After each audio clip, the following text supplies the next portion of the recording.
झारखंड उच्च न्यायालय ने रिम्स की कुव्यवस्था को लेकर तल्ख टिप्पणी की है।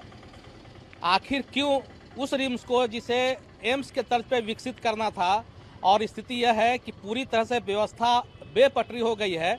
हम जानने की कोशिश करते हैं रिम्स के उन डॉक्टरों से जिनका समय कभी गोल्डन समय कहा जाता था, सुनहरा समय कहा जाता था। रिम्स के मेडिसिन के पूर्व एचओडी डॉक्टर जेके मित्रा सर हमारे साथ हैं, इनसे हम बात करते हैं।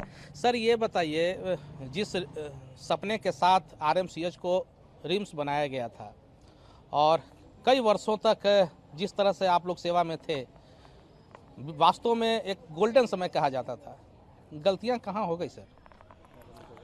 अभी वस्तु स्थिति क्या है ये तो कहना मेरे लिए संभव नहीं होगा।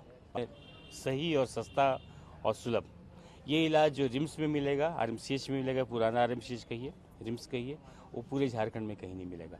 अभी भी यहाँ के डॉक्टर जितना वक्त देते हैं चाहिए करते हैं, लेकिन एक पता नहीं एक चीज़ होता है कुछ बंधन।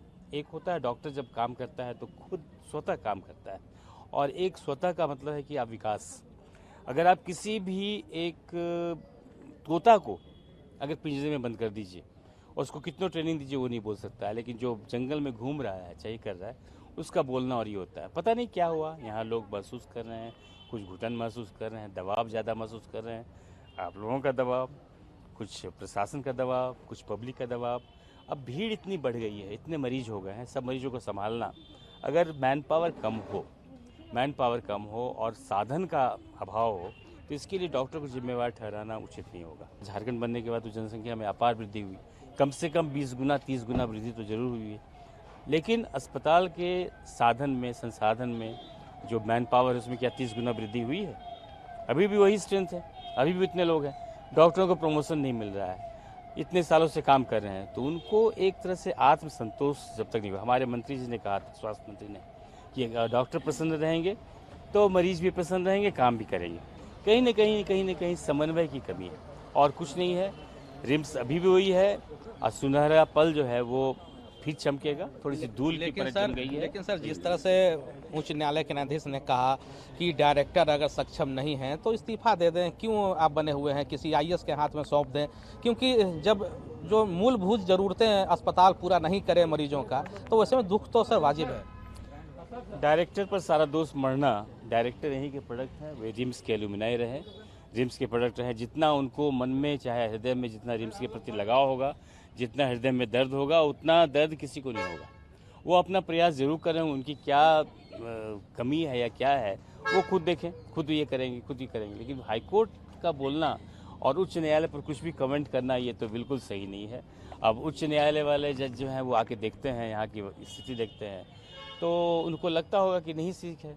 सर लेकिन जब स्ट्रेचर ना हो, जब 26 में से 16 लिफ्ट खराब हो, जब बाथरूम में ताला बंद हो जाए खास लोगों के लिए, जब स्टेशनरी नहीं रहे ओपीडी में, डॉक्टर अपने से व्यवस्था करे कागज का, ये सब सारी जो व्यवस्थाएं हैं आखिर किसकी है, कौन करेगा? जो लोग इलाज कराने के लिए आते हैं पलामू से, चतरा से, दुमका से, वो तो करेंगे नहीं। जब स्ट्रेचर था 10, मान लीजिए 10 स्ट्रेचर था, जब जरूरत पड़ा 15, तो आपने उस समय कभी बात उठाया कि 15 स्ट्रेचर होना चाहिए? आप तो 10 ही स्टेशन पर चलते रहे, और जब आज जरूरत पड़ गया 25 स्टेशन का और 10 स्टेशन है तब हल्ला हो रहा है।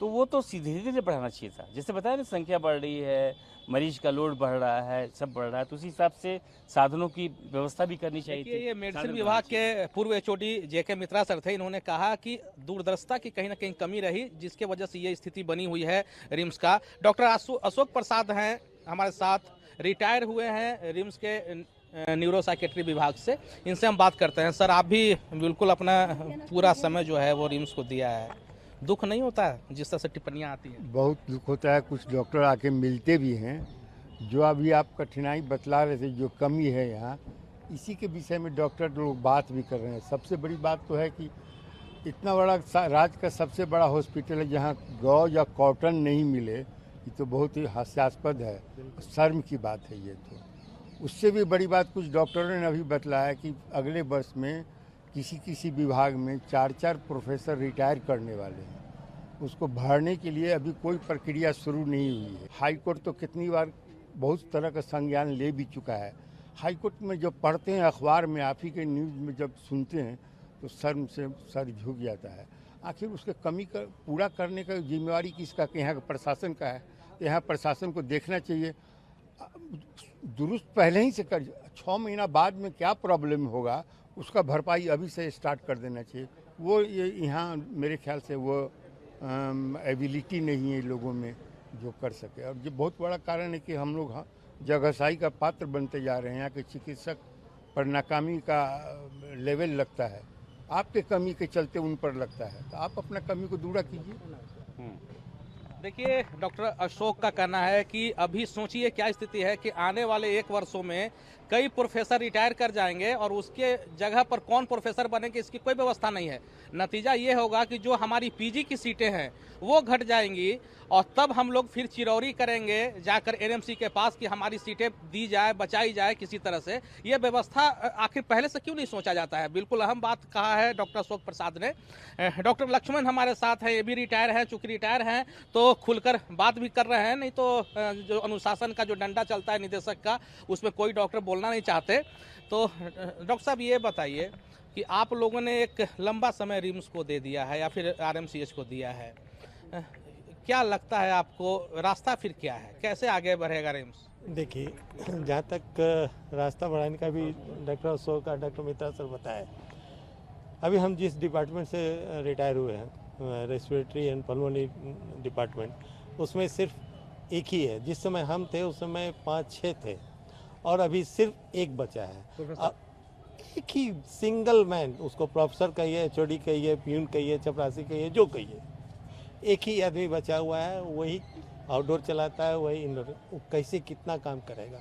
और आप जानते हैं कि ट्यूबरकुलोसिस का पेशेंट कितना आता है। तो बहाली नहीं हो रही है, पता नहीं डॉक्टर नहीं मिल रहे हैं, क्या हो रही है मेरे को पता नहीं। लेकिन अभी यही स्थिति है कि हम आते हैं तो पता चला कि सिर्फ सिंगल एक ही आदमी बचे हैं। कितने मरीज आते हैं सर वहाँ हर दिन?